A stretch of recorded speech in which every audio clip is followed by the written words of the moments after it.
Welcome to my class. इस particular video lecture के अंदर हम डेटा वैलिडेशन की बात करेंगे।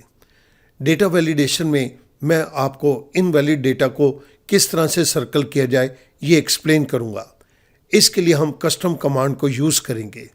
This is part number 37। आइएगा मूव करते हैं to circle invalid data.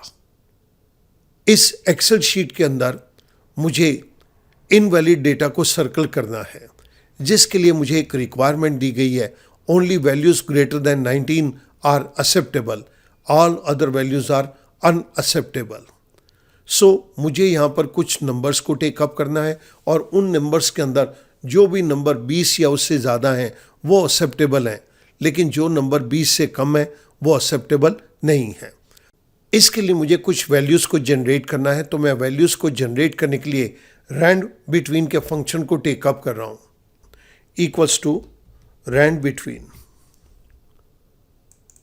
Rand between के अंदर दो आर्गुमेंट्स दिए गए हैं, बॉटम एंड टॉप। बॉटम के अंदर मैं 1 वैल्यू दे रहा हूँ और टॉप के अंदर मैं 100 वैल्यू दे रहा हूँ। पेरेंथेसिस क्लोज, आई प्रेस एंटर। मेरे पास रैंडमली जनरेटेड एक वैल्यू आ गई। मैंने फिल हैंडल को सिलेक्ट करके नीचे ड्रैग डाउन कर दिया। यहाँ पर भी मैं फिल हैंडल को सिलेक्ट करके राइट साइड के ऊपर ड्रैग कर रहा हूँ, तो मेरे पास यहाँ पर बहुत सारे नंबर जनरेट हो गए। लेकिन इन नंबर्स में अभी एक प्रॉब्लम है। जैसे ही मैं एंटर प्रेस करता हूँ ये नंबर चेंज हो जाते हैं। मैं चाहता हूँ कि ये नंबर फिक्स हो जाएं। इसके लिए मैं इन नंबर्स को सिलेक्ट करता हूँ और इन नंबर्स को मैंने Ctrl+C प्रेस करके कॉपी कर लिया।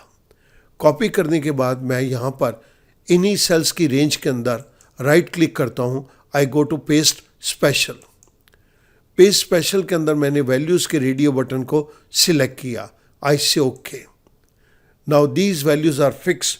मैं जितनी बारी मर्जी एंटर प्रेस करूँ ये वैल्यूज़ चेंज नहीं होंगी। अब मुझे इसके अंदर उन सभी वैल्यूज़ को सर्कल करना है जो 20 से कम है। इन नंबर्स को टेकअप करने के बाद अब मैं इन सभी नंबर्स को यहाँ पर सिलेक्ट कर लेता हूँ। I go to data validation. Data validation में सेटिंग्स के अंदर वैलिडेशन क्राइटेरिया में अलाउ ड्रॉप डाउन बॉक्स के अंदर मैं यहाँ पर कस्टम ऑप्शन को टेकअप करता हूँ और फॉर्मूला के अंदर इस जगह पर मैं ये लिख रहा हूँ equals to B3 greater than equals to 20। I say OK. Now I click over Circle Invalid Data.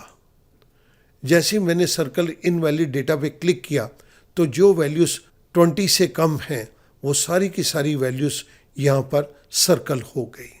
अगर मैं इन सर्कल्स को रिमूव करना चाहता हूँ तो मेरे पास एक और ऑप्शन है, क्लियर वैलिडेशन सर्कल्स। मैं इस पर क्लिक करता हूँ तो ये सारे सर्कल चले गए।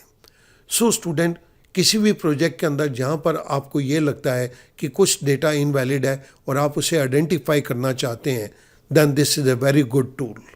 आप इस टूल को यूज़ कीजिए और ये आपको डिज़ायर्ड रिजल्ट्स देगा। आपकी रेफरेंस के लिए मैंने डेटा वैलिडेशन के इस बॉक्स को भी यहाँ पर दे दिया। मैं उम्मीद करूँगा इस छोटे से एग्जाम्पल से आपको इन सभी चीज़ों को अंडरस्टैंड करने के अंदर बहुत मदद मिलेगी। Thank you very much.